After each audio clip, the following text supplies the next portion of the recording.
This program airs statewide on California Public Television and is a California's Gold classic. Hi, I'm Huell, and right now we've pulled off to the side of the road to take a little break. You see, we're heading north up 395, which cuts us right through the Eastern Sierra, which is one of the prettiest, most spectacular areas in our entire state. Now we're heading north about 20 more miles to visit a little town, a town that's played a very important part in California's history. At one time, as a matter of fact, they tell me that this little town was the richest and the wildest place in the entire state. Well, I think things have settled down there a little bit now, but it's still supposed to be extremely colorful. In fact, I've been told that if you want to see what life was really like in an honest-to-goodness California gold mining town, this is the place to visit. So as always, you're invited to join us on this adventure as we continue our search together, this time in the Eastern Sierra, for California's gold.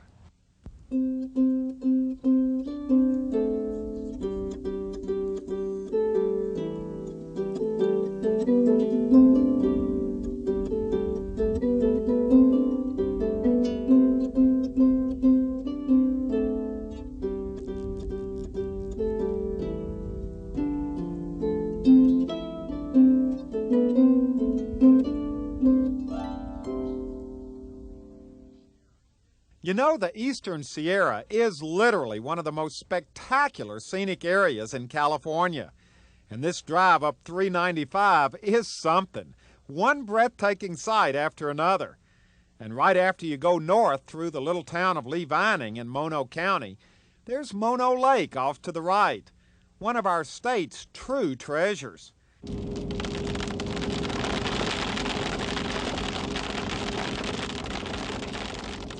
But we were heading even further north, and before we got to the turnoff, the unpredictable climate of the Sierra had brought us a steady downpour out of nowhere. Our destination was 15 miles off the main highway, down a windy road that before long became a bumpy dirt road.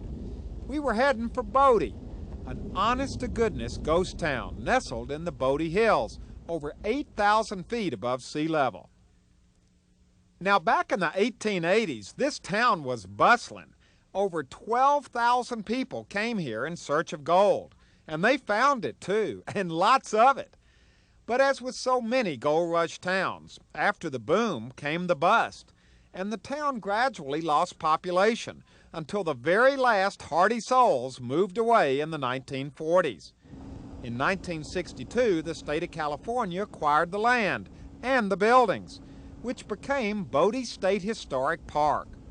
Nowadays, when you visit Bodie, it's literally like stepping back in time to the gold rush days, a whole town frozen in time.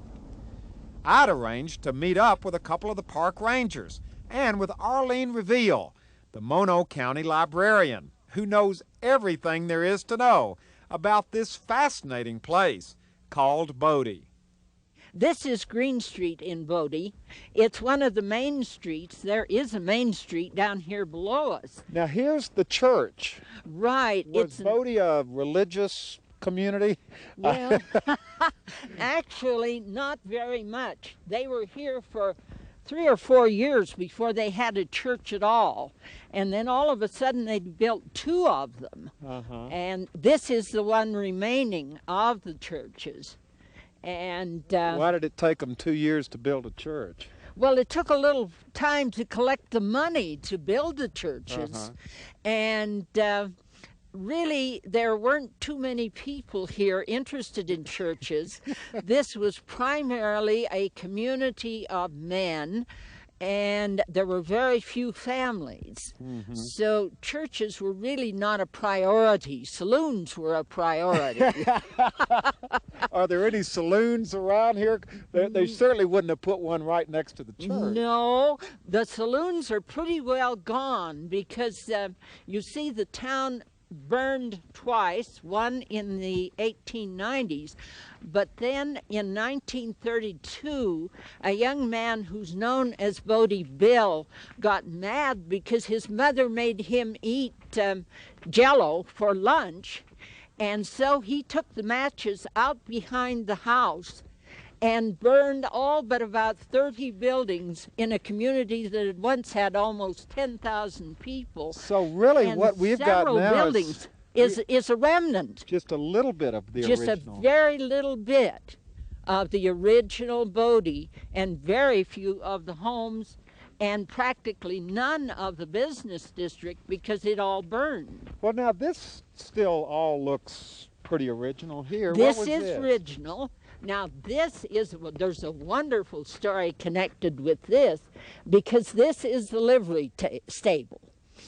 And they hired a guy to paint the name of the community on the sign. Well, the story goes that Bodie's name was supposedly spelled B-O-D-E-Y or B-O-D-Y on all of the mining claims. But he was making this sign, and a Y was just impossible for what he was working with. Mm-hmm. So he spelled it B-O-D-I-E, which is the same spelling still being used for this community. Which was a mistake. Which was an error, absolutely. But you know, when you get into a position where you have to make a sign, you have to make your letters fit the size of the sign. Uh-huh. And so that's what he did. And this is the livery stable where that supposedly occurred. Uh-huh. Now, walking down in here, how do you know what you're seeing when you... Well, what is this little building over here? That's just a shed over there. Now, this is a house over here with some of the furnishings in the original house. They just pick up personal belongings and leave. Uh-huh. And the furniture and everything else stays here.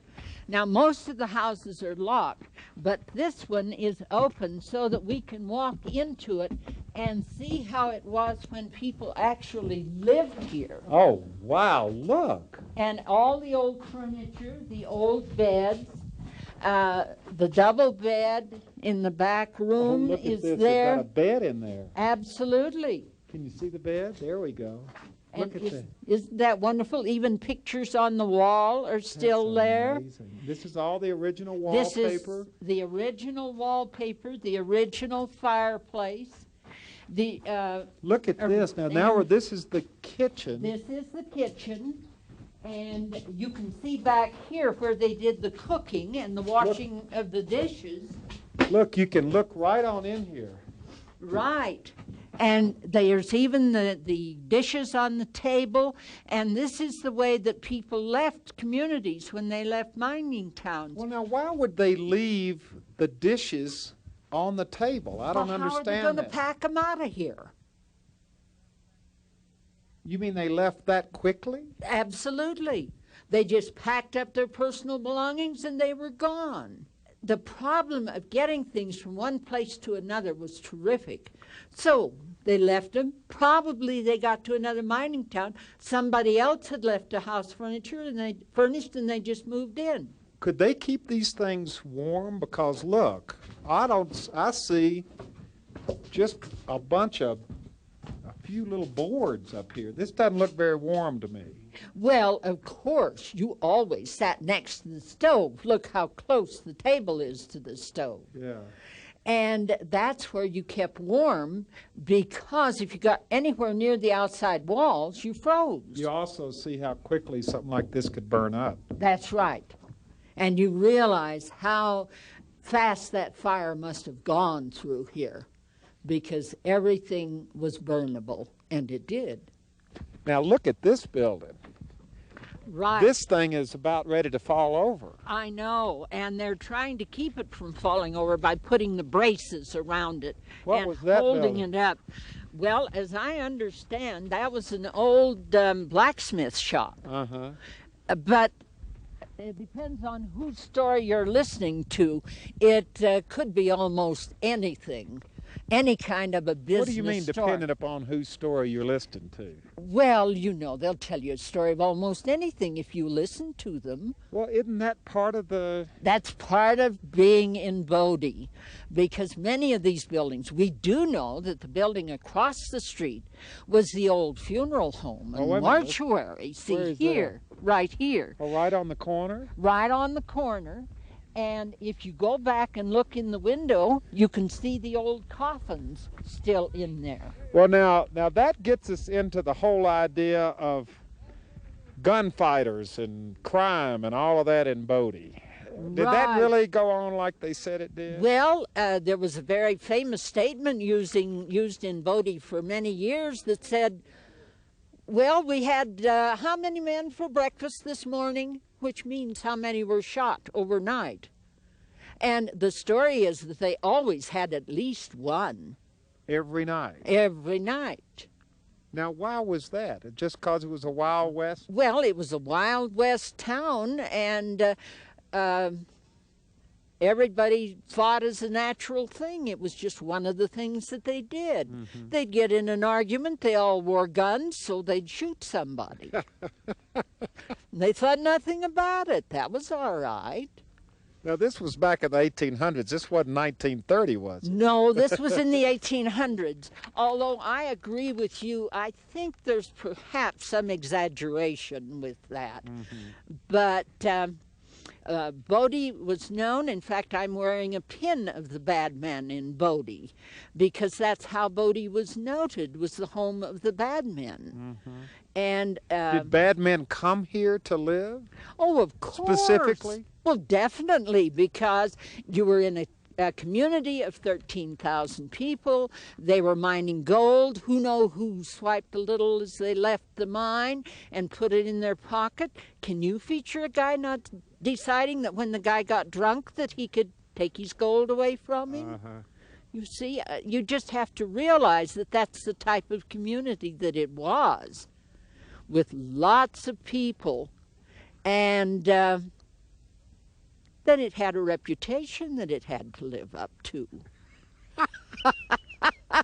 Now, there's a brick building. Yes, that's very unusual in Bodie, because most of the brick buildings were built in Aurora. There's a very rare brick one built here.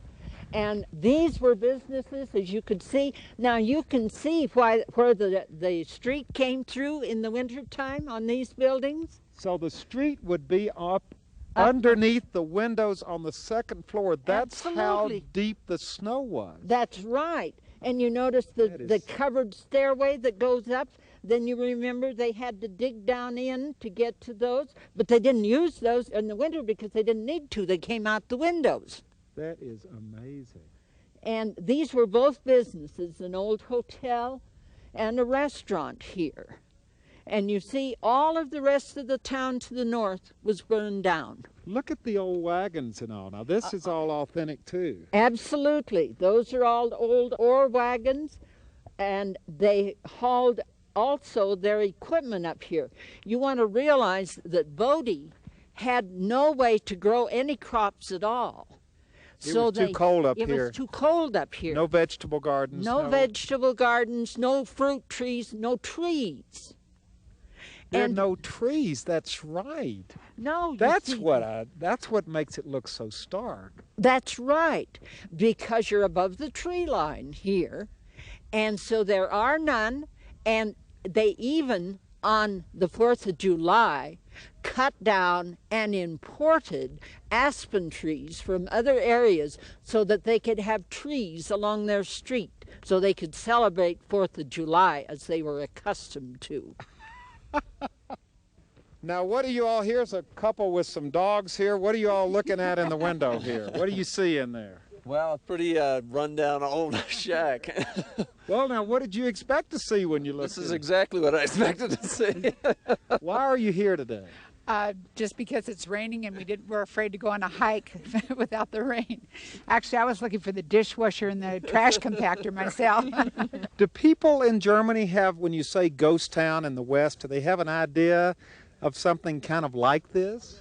Yeah, I think so. Basically, they think of Western men and gunmen shooting around in the streets, and some saloon fights, you know, like in the old Western films. And Well, now that all happened here. yeah, you can imagine when you see this town here around, and you really can imagine what once there was here. Yeah.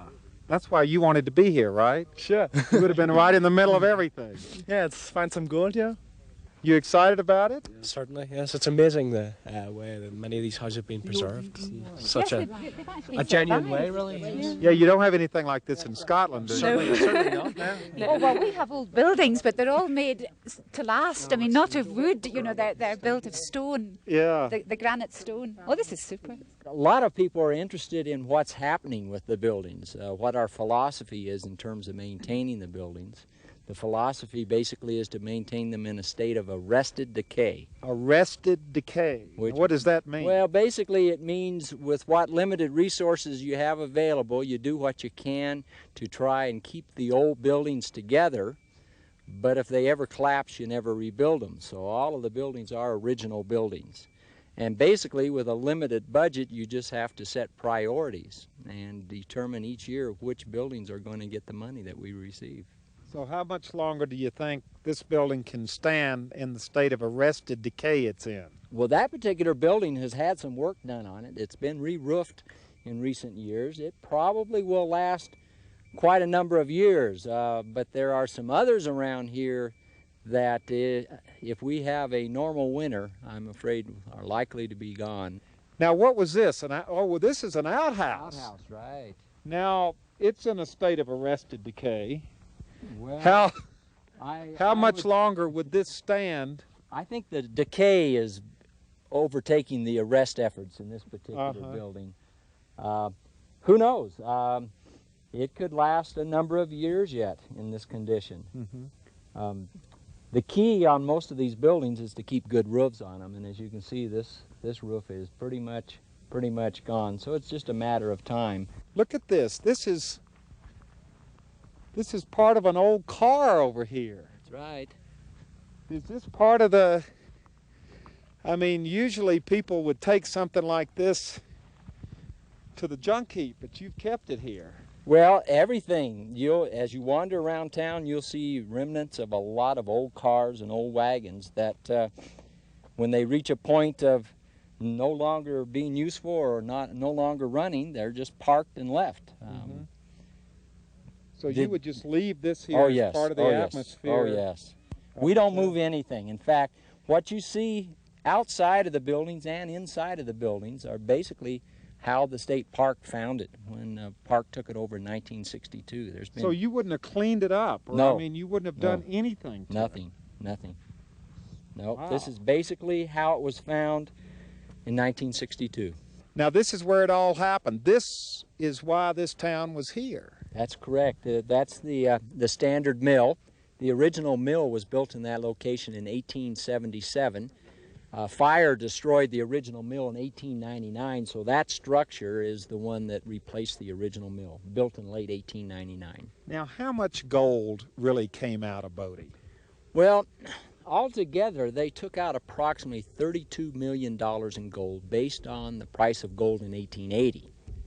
If you were to apply today's gold standard, it would be somewhere in the neighborhood of $750 million.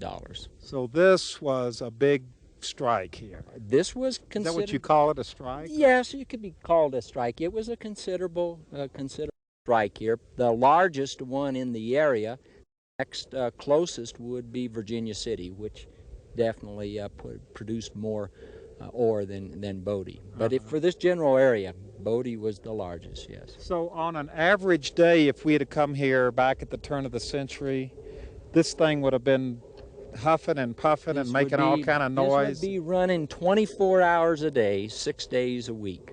Originally, before electricity was brought in, it was operated by a steam engine.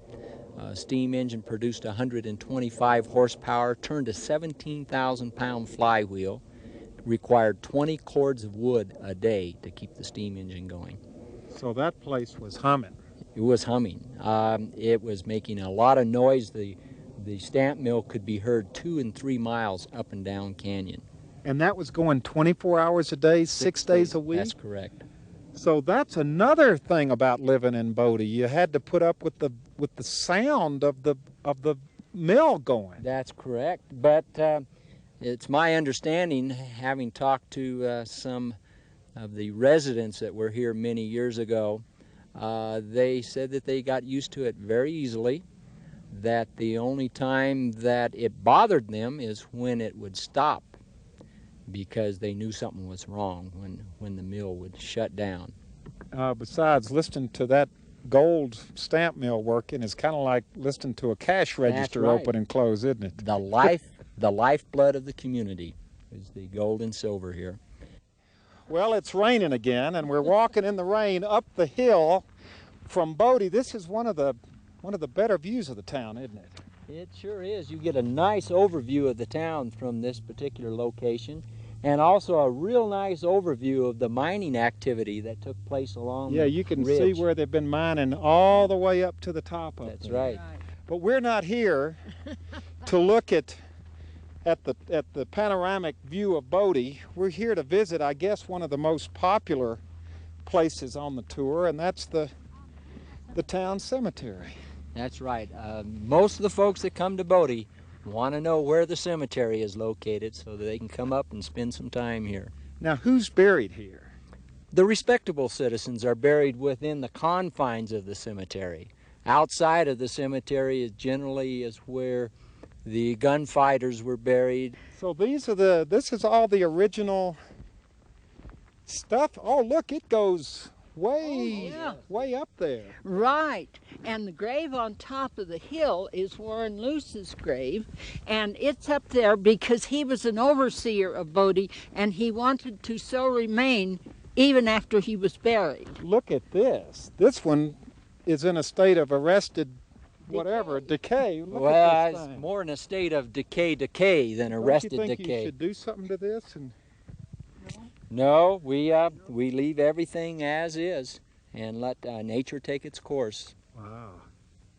Now here's a headstone to a little girl aged 1 year, 4 months, 27 days. You'll find throughout the cemetery many, many headstones for infants and small children. You know, even with all of the gunfights and the violence that took place here in Bodie, more people died from pneumonia than any other single cause. And the infants and children were the most susceptible to the pneumonia epidemic. There's one area in here with 6 children that died within an 18-month period, and they were young children, 4 and 5 and 3 and 2, that type of thing, so that it really was amazing how many children were lost from things like influenza and pneumonia. And well, the elements caused that too, didn't they? The harsh winters. Oh, yes, Yeah. definitely. Wintertime was the most severe time, and when most of the deaths took place here were during the wintertime. Now here's a stone that says, well, here's a fellow who died in 1880, aged 48 years, and he made a big point out of putting that he was a native of Ireland. That's right. Many of the miners that worked here in Bodie were natives of both Ireland and were also Cornish miners. Many of those men had experience working the various coal mines of the old country before coming to America. And they were really proud of that Irish. Oh yeah, definitely. the Irish miners were very proud of their heritage, and they carried their music and their food and their activities and their drinking in the Irish manner. And of course made it a very unusual community because they were cohesive and they worked together. I got you. So people still come here to check on the graves here? Oh, you bet. There are families that come all the time, and there are people who plan to be buried here, some of the old families in the future. So this is like an old pioneer cemetery. Right. Is it still active? Oh, it definitely is active. In fact, there's a sign just on the outside of the cemetery asking visitors to show due respect because it is an active cemetery. Now, there are people who come here to check on their famous relatives, pioneers who... Yeah. Do people ever come to check on their relatives who were gunfighters who might have been buried up here, or scoundrels or scallywags? Or...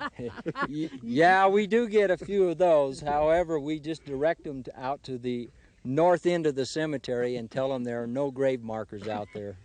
What are you laughing about? Well, it's true, because all of the gunfighters had to be outside of the regular graveyard. Yeah. You couldn't be inside. So we just say, well, there they are. Hope you find somebody. Do you think it would have been a good place to live? Because I mean, you know, all I'm thinking about are the gunfights, the weather. They couldn't grow any food. There were no trees. No, it would not have been a good place to live. There was gold. There was gold, but the gold that was here was being taken out of the hills by large corporations. Most of the individuals that lived here and worked in the mines were just miners paid a daily wage of $4, hired by the corporation. So they never got rich. They were just working for a daily wage. Yeah. Conditions were extremely tough here, especially in the wintertime. And of course, with all the violence and the many epidemics that they had of pneumonia and influenza over the years, there was a high death rate here in Bodie. So I guess what you're saying is, all things being equal, it's better to be here now, kind of reminiscent about the way it used to be, than what it would have been like to have actually had to live through it. Most definitely, most definitely. Well, the latest little rain shower we had here has just about cleared out the main street of Bodie, so I better hurry up and finish this program before it starts to rain again, because you never know what's going to happen up here in the Sierra. Something else funny has happened. This is about the 5th time I've tried to close this program. This is the 5th take. The reason we've had to do so many takes is that I get out of breath by the time I get up here, and I just found out, they were just telling me, the reason I'm out of breath after doing all this walking is that we are at 8,400 feet. The air up here is very thin. Now, you know, I'm not usually in the habit of recommending places for people to visit, but if you'd like to see what life was like in an honest-to-goodness California mining town, Bodie is definitely the place to visit.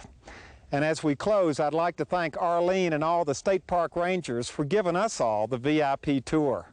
It's been a lot of fun, and as usual, I'd like to thank you for joining us and invite you to come on along with us again next time as we continue our search together for California's gold. I really am out of breath. Goodbye, everybody.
Well, hello everybody, I'm Huell Hauser, and I sure hope you enjoyed this adventure.